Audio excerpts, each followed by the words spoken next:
आज पूरे देश में एक ही सवाल पर बहस हो रही है कि संभल पर सही कौन है। सोशल मीडिया ऐसे दावों से भरा पड़ा है कि इन सभी लोगों की हत्या उत्तर प्रदेश की पुलिस ने की है और ये लोग पुलिस की गोलियों से ही मारे गए हैं। लेकिन पुलिस का कहना है कि ये सारे आरोप गलत हैं। उत्तर प्रदेश पुलिस के मुताबिक इन लोगों की मौत ऐसी गोलियां लगने से हुई जिनका इस्तेमाल देसी कट्टों के लिए होता है, यानी जो देसी कट्टों और देसी तमंचों में इस्तेमाल की जाती हैं, उन गोलियों से इन लोगों की हत्या हुई है। जिन हथियारों से ये गोलियां चली हैं वो हथियार पुलिस इस्तेमाल ही नहीं करती।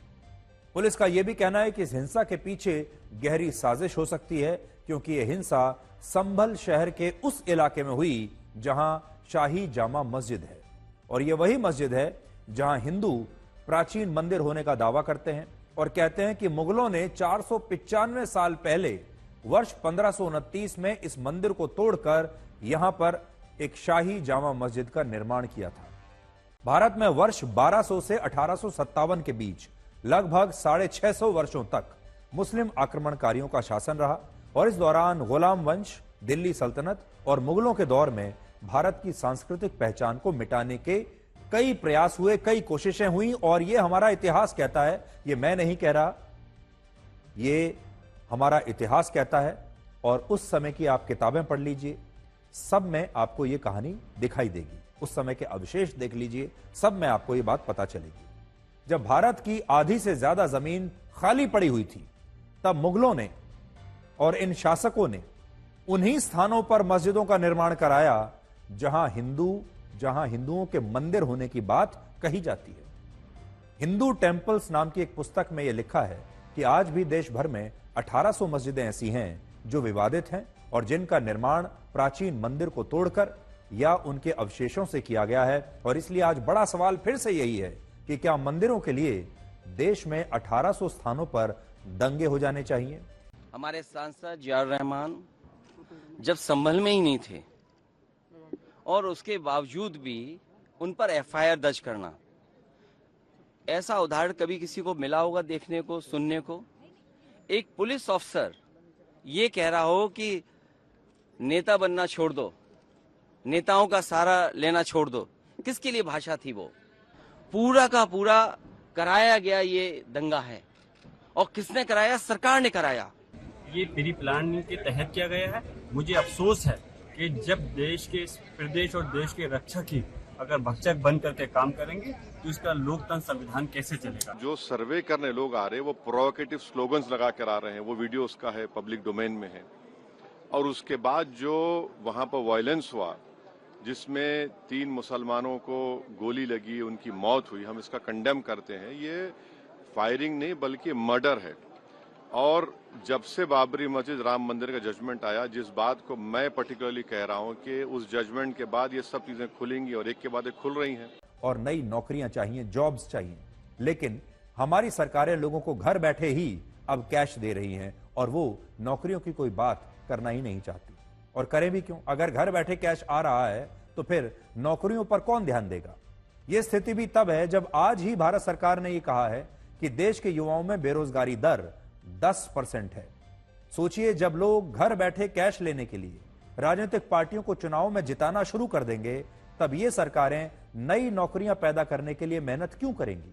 और तब इस देश में बेरोजगारी का मुद्दा बड़ा मुद्दा कैसे बनेगा?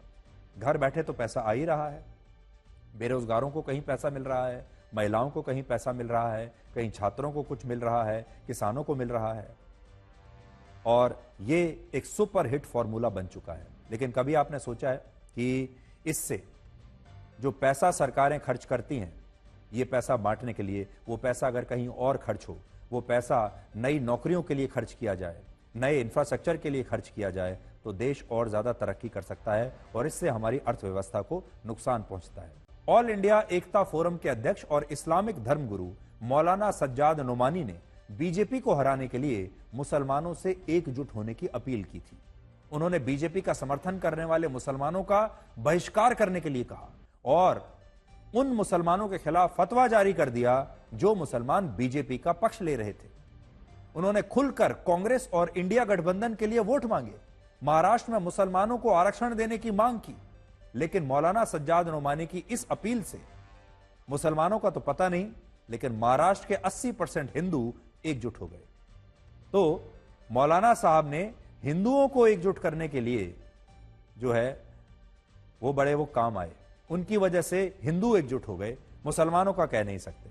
महाराष्ट्र के हिंदुओं को यह विश्वास हो गया कि बीजेपी एक है तो सेफ है का जो नारा दे रही है वो मौजूदा वक्त में जरूरी है। तो ये आपके घर में भी इसकी चर्चा हुई होगी। ये खबर नवजोत सिंह सिद्धू की उस प्रेस कॉन्फ्रेंस के बारे में है जो उन्होंने अपनी पत्नी नवजोत कौर सिद्धू के स्वास्थ्य को लेकर की थी और बताया था कि उनकी पत्नी ने घरेलू नुस्खों और आयुर्वेद और अपने खाने पीने में बदलाव करके, अपनी जीवन शैली में बदलाव करके कैंसर जैसी लाए इलाज बीमारी को 4th स्टेज में होने पर भी हरा दिया। सिद्धू के इस दावे की पूरे देश में चर्चा होने लगी। हमने भी आपको यह खबर दिखाई थी और करोड़ों लोगों ने इसे घरेलू नुस्खों का चमत्कार बताया और यह खबर आपको याद होगा हमने कुछ दिन पहले आपको दिखाई थी। लेकिन अब सिद्धू के इस दावे को लेकर नया विवाद पैदा हो गया है देश में और हमारे देश के कई बड़े बड़े डॉक्टर्स ने और कैंसर स्पेशलिस्ट्स ने कहा है कि सिद्धू की इन बातों पर विश्वास नहीं करना चाहिए। टाटा मेमोरियल हॉस्पिटल ने कहा है कि सिद्धू के दावों के पीछे ठोस वैज्ञानिक प्रमाण नहीं है। इस अस्पताल ने कैंसर रोगियों को सलाह दी है कि वो ऐसे किसी भी घरेलू नुस्खों पर भरोसा ना करें जो वैज्ञानिक शोध में प्रमाणित नहीं हुए हैं।